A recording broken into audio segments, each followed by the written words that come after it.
If you already have the Xiaomi Gateway or have the first and second generation like this, will you still buy this third generation of the Xiaomi Gateway?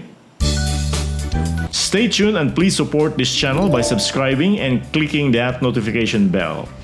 The first and second generation of Xiaomi gateways control sensors and small devices using the Zigbee protocol.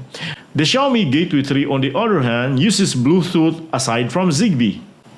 Just like its predecessors, the Gateway 3 can put under its control up to 32 Zigbee child devices. All Xiaomi home Bluetooth devices added to the same account can connect to the internet through Gateway 3, which can view and control the connected devices.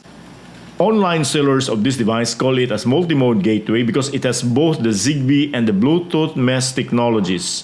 However, for me, it's only dual mode because the Wi-Fi in this device is used to connect to the Wi-Fi router and not to control devices. Although the Gateway 3 is capable of synchronizing with Apple's HomeKit. For its dimension, it's bigger in diameter than the previous gateways but slimmer because it has no LED nightlight. This is made of plastic and it sounds like it's hollow inside. It means there's enough space inside. Unlike the Hub 2, it has no screws, so it's not easy to open this device. It's well built and compact. The diameter is 9 cm and the thickness is 2.5 cm. In the front, you can see here the Mihia logo. Mihia is the brand of Xiaomi for home automation. And just below the logo is the pilot light. Then on the side, near to it is the reset button, and on the other side is the USB power port. It's still using the USB-B micro. This is the one, the micro USB connector, and the other end is the USB-A, which corresponds to the port of the adapter. This is a 5 volt 1 ampere adapter.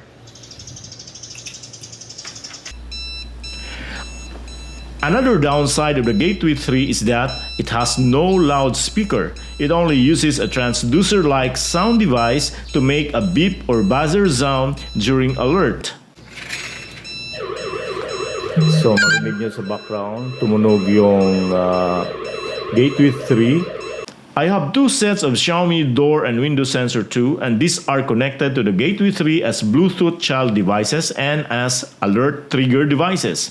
I turn on my sensors as alert trigger devices under at home guard, away from home guard, and sleep guard. Devices that continuously monitor the environment like smoke detectors, gas detectors, and flood detectors are basic guards trigger devices by default. This is to ensure that monitoring is set at 24/7 for these devices. After you set the sensors as your trigger devices, you can now arm the gateway on the panel by selecting 3 different guards. To distinguish these 4 guards from one and the other, you can set the individual setting. However, the settings are only for tone volume and alert duration for each guard and indicating a countdown to give you time to stay away from the alert detection zones. You can link this alert feature of the Gateway 3 to the Gateway 2 or Mi Control Hub by automation rules. If alert on Gateway 3 is triggered, then it also plays a designated ringtone on the Mi Control Hub. This is a workaround to compensate the lack of loudspeaker on the Gateway 3.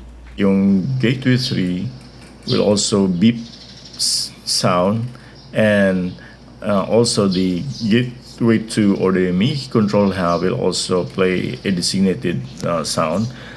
Bubuksan natin yung isang window dito. I'll change to camera. So yung living room ko, bubuksan ko, titingnan natin. So marinig nyo sa background, tumunog yung Gateway 3, nag-beep siya. I can stop the beeping sound by pushing the button, but you can hear at the background, mamatay pa rin siya. Even if the guard on Gateway 3 is disabled, each of my window sensors too is linked to the Gateway 2 or the Mi Control hub. I set the hub to play a loud doorbell sound if the windows are open. All Xiaomi door and window sensors are now capable of reminding us if the door and window remain open for a predetermined time. The notification by default is through the Mi Home app on your phone. You can also set automation rules for this using other devices like playing sound on the Mi Control hub. In China, they're using AI-enabled speaker to broadcast the reminder using a human voice.